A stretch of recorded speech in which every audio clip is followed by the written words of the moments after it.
Hello, friends, and welcome to this episode of the UnSunday Show. Thank you for joining me again on this episode of the UnSunday Show. I appreciate you being here. I want to give a shout out to those that have reached out to me and have contacted me, and we've had a little bit of dialogue together. I appreciate that. That means a lot to me. You know, I'm one that needs to know, just like you do, that I'm not alone out there, and that the things that I am seeing, the things that I'm understanding about institutional Christianity and institutional religion and institutional church are not just strange ideas and that are indication that there's something wrong with me, although there might be something wrong with me, but at least I'm not alone. So I appreciate it when you guys reach out to me. It means a lot to me. Hey, today I wanted to spend a little bit of time on the theme that I've developed about how we view church and what that does. This episode will be sort of an addendum to what I've said in the last two episodes, where we talked about how our view of church informs our view of God, for good or for bad. And in this episode, I want to talk about how our view of church informs our view of the gospel. And so it'll be closely related to what I've said in the past episodes, and I'm not sure how long this episode's going to run. It's going to be more of an addendum, a little bit of icing on the cake, some things that I wanted to say before I close out this topic. So let's see where this thing takes us. You know, one thing I've noticed over the years since having left the institutional church is that when the conversation arises between me and someone else about the institutional church and about my leaving the institutional church, there is usually the issue brought up about pleasing God, about, you know, there's something in God that isn't pleased by this, or there's something in God that He's not really satisfied in what I'm doing.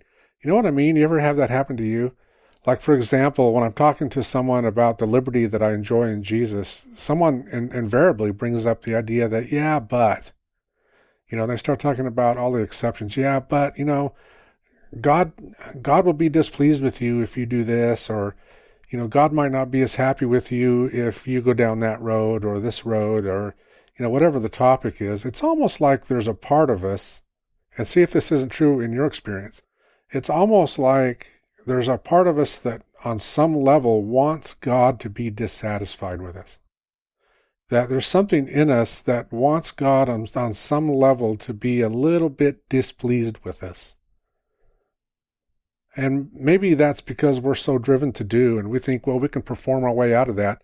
If He's displeased with me, then I can do things to get back in His good graces, and He'll be pleased with me again. But, you know, people bring up little proof text verses that they like having their proof text arsenal when I start talking about these things, and they always bring it up and they say, yeah, but you need to be under the authority of the elders, or yeah, but, you know, it's possible that God could be displeased with you, and there's a part of Him that's going to get mad at you and get angry. And it's that kind of stuff that I want to talk about in this episode. Because if my view of church drives me to that kind of conclusion, that I need to be inside these four walls all the time, that it's the only valid expression of what God's doing in the world, and that I need to be inside those four walls doing my performance, whatever that is, and that if I wander outside of those four walls, you know, things could happen where God's just going to be kind of ticked off at me on some level. If my view of church has given me that view of the gospel, that the gospel can change, that the gospel, the good news of the gospel can morph into God being upset at me on some level, then there's something wrong with my view of church. But I guess the real question to ask, if we back up just a little bit, is simply, what is the gospel? And at its core, I believe the gospel is Jesus. And that Jesus came to set the captives free, we're told.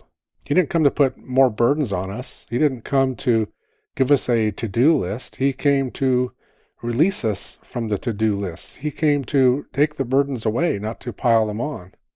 You know, Paul said what the law couldn't do, God did by sending His Son.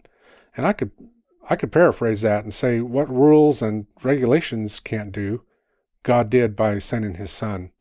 Paul also told the Galatians that it's for freedom that Christ has set us free, and then he cautioned them not to be enslaved again, and meaning that meaning that it's completely possible to forget our freedom that we have in Jesus and allow it to be taken away and to be enslaved again by certain external rules and duties.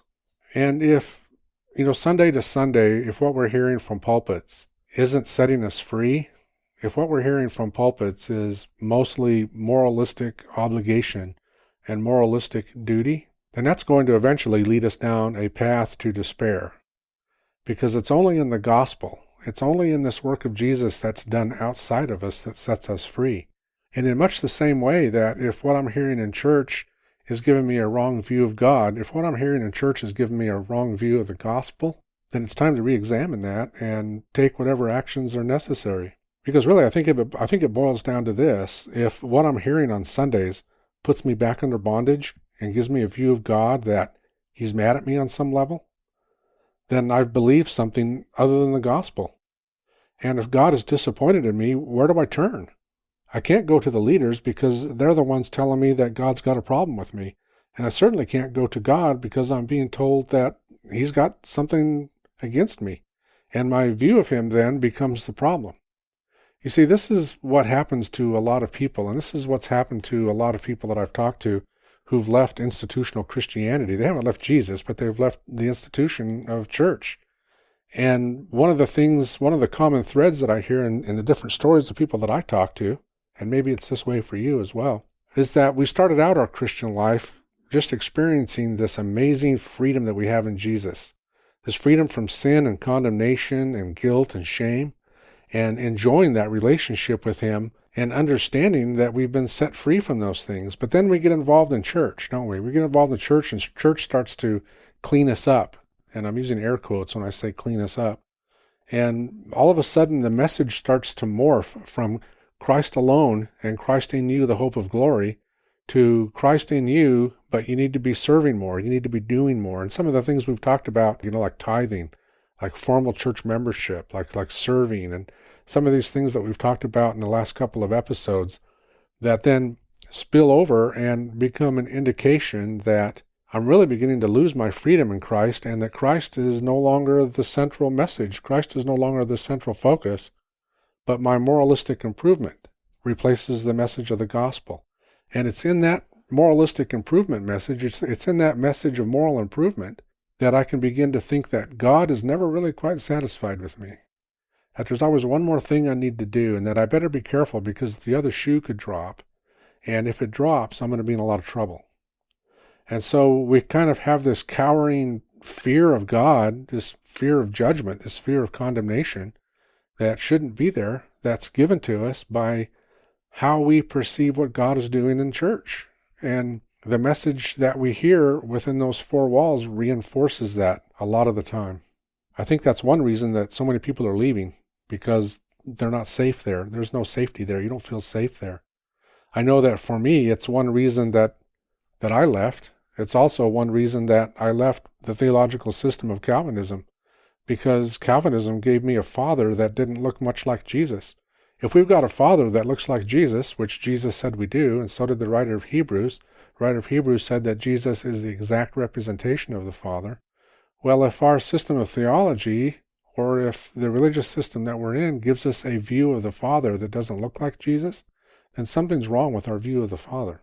And so, Christian, if that's you, if you're feeling some of these same things, and you're starting to realize that, hey, my view of what church is has kind of messed a little bit with my view of God and my view of the gospel and of the freedom that I have in Jesus, and how I've been set free from sin, and how I've been set free from condemnation, and I've been set free from shame and guilt and all those things that go along with that.